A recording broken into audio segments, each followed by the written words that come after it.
My niece's voice cut through the air like a whisper meant for ghosts. "Uncle, this room smells like gas. My head hurts." Her small hand pressed to her temple, her eyes half-lidded. The hiss reached me then, subtle, sinister, sliding from the kitchen like a secret trying to stay hidden. The back of my neck prickled. I didn't hesitate. I yanked her toward the door, heart hammering, lungs already burning from the fumes. Outside, the cool air felt violent, almost painful. She clung to me, her breath shaky, her body trembling. I told her it was fine, just a leak, just bad luck. But the dread stayed. Because I had checked the stove when I arrived. I always checked. And yet, every burner had been twisted open, deliberate. Her mother came home hours later, pretending surprise. Hands on her cheeks, voice rising into disbelief. "Gas? Oh my God, that's dangerous. Thank God you were here." I nodded, silent, watching. Her eyes flicked too quickly toward the kitchen. Not fear, not confusion, calculation. Something fractured inside me then, though I kept my face smooth. Because beneath her staged concern, I saw it, the glint of something darker. And I remembered things I had ignored. The late-night calls she silenced when I entered the room. The receipts tucked deep in her purse, never matching her errands. The way she avoided my gaze when my brother's name came up. She had asked me to watch her daughter. She had left the gas open. And if not for Emma's words, if not for her small, unguarded honesty, this house would have been our tomb. The betrayal was no longer abstract. It was tangible. It smelled like fumes. I didn't confront her, not yet. Instead, I moved quietly, like a shadow she forgot existed. Phone records, bank statements. The trail was there, buried under layers of secrecy, but betrayal always leaves fingerprints. I found the late-night hotel charges first. Then the joint account transfers, money siphoned, hidden, feeding a life I wasn't supposed to see.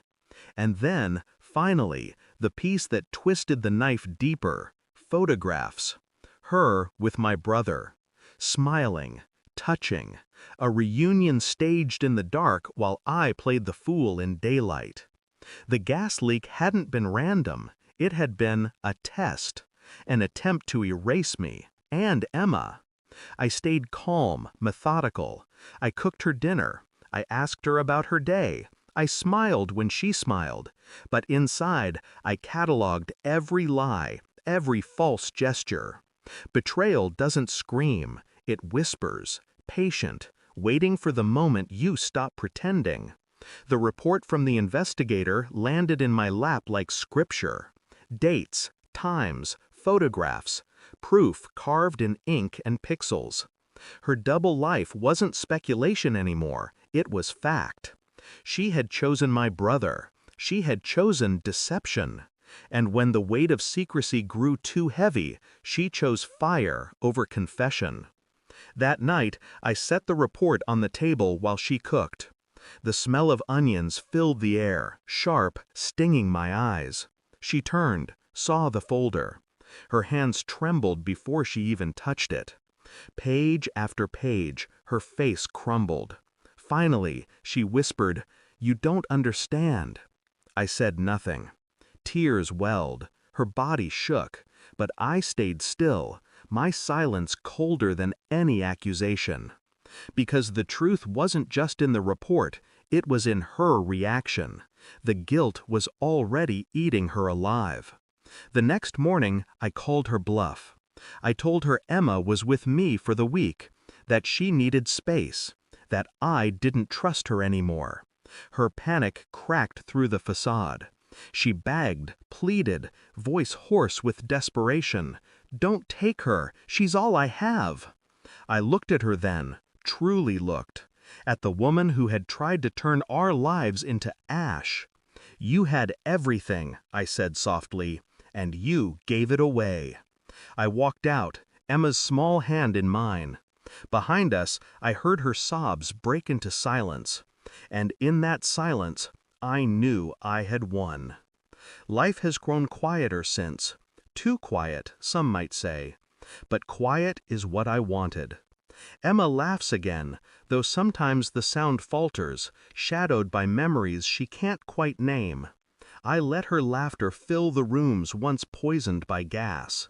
As for her mother, she's nothing now but an echo. Court orders, frozen accounts, a story whispered in corners but never spoken aloud. I don't hate her. Hatred is heavy. I carry nothing now. Some betrayals demand fire. Some deserve blood. But hers? Hers suffocated under its own weight. And I didn't need to strike a match. I didn't kill her. I simply left her alone with the truth. And it was enough. Thanks for watching. Don't forget to like, share, and comment. Subscribe now to Cheating Stories Insight World for more amazing stories.